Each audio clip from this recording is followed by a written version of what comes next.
કોંગ્રેસ છોડીને આપમાં આવ્યા છો તો તમે શું વિચારીને સર આવ્યા અને શું એનાથી લોકોને જનતાને શું ફાયદો મળશે? તમારું શું ઉદ્દેશ્ય છે? લડવું જ છે. આ ભારતીય જનતા પાર્ટીની ભય, ભૂખ અને ભ્રષ્ટાચારથી લોકો જે હેરાન પરેશાન છે એ લોકો માટે, જે ગરીબ લોકો છે, મધ્યમ પરિવાર છે, દબાયેલો સમાજ છે, કચડાયેલો સમાજ છે, એ લોકોને ન્યાય અપાવવા માટે, એમના હક અને અધિકારની લડવા માટે સ્વચ્છ રાજનીતિ કરવા માટે આવ્યા છીએ. અને આવનારા સમયમાં હજારોની સંખ્યામાં યુવાનોને મેદાનમાં ઉતરવાના છે. અને યુવાનોને એક આહવાન કરું છું કે લડવાનું જ હોય. તમે શિક્ષકની નોકરી ફોર્મ ભરો છો, તલાટીનું ફોર્મ ભરો છો, બધી પરીક્ષાઓમાં ફોર્મ ભરો છો, તો રાજનીતિમાં ખતરો ના કરાય? કોણ ના પાડે છે? કોઈના બાપની પેઢી છે? લડવાનું જ હોય, લડાવવાના જ છે. અને ચોખ્ખી રાજનીતિ કરવા માટે, ગરીબોના હક અને અધિકાર માટે અમે આવ્યા છીએ અને એને પુરવાર કરીને બતાવીશું. એક જ વસ્તુ છે કે જૂની રાજનીતિ પૂરી થઈ અને યુવાનોના હાથમાં એ લડવાની ચાવી હવે આવી ગઈ છે. સર, આ જે અત્યારે તમે કીધું કે જે જેનજી છે કે યુવાઓ છે એ લોનના જે ચક્રવ્યૂહ છે એમાં ભરાઈ જાય છે. એ લોનવાળા એને પછી ઘરે આવીને એમને ગાળો આપે છે, તો પછી સ્ટ્રેસમાં આવીને પછી નશો કરવા લાગે છે. એ તમે બહુ સારું મુદ્દો ઉપાડ્યું છે. વસ્તુ કહું, જો આ જમાના પ્રમાણે મોબાઈલ કોને ના વાપરવો પડે? તમને મોબાઈલ વાપરવો જ પડે.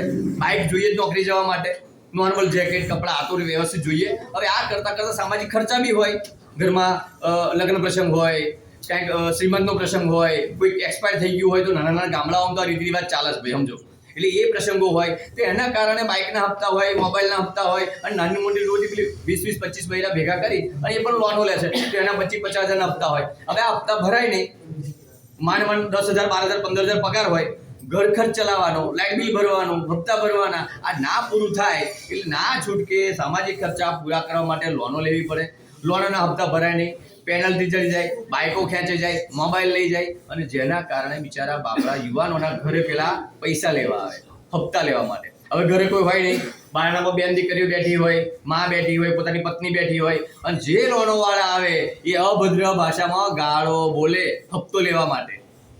અને એ જે બેંકોના લોનોવાળા છે એ પણ કદાચ આવો વ્યવહાર કરતા હશે.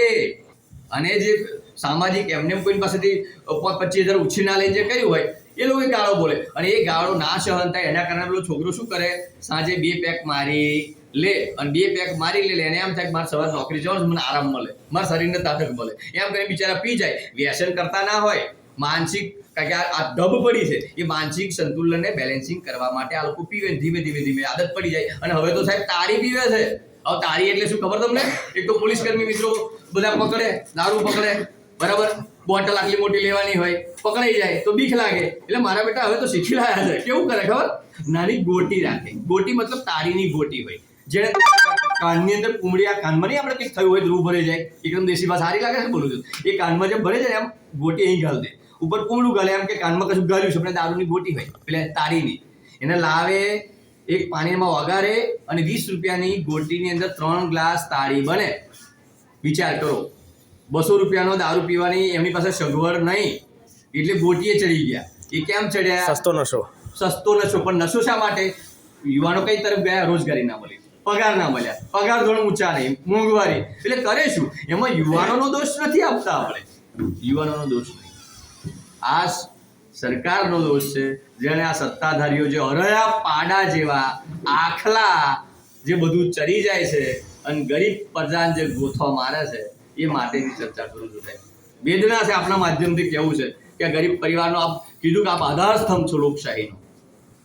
આપની લડત લોકશાહી માટે રાખજો, આપની લડત, આપની વાચા લોકશાહી, ગરીબ પ્રજા માટે રાખજો એ વિનંતી કરું છું.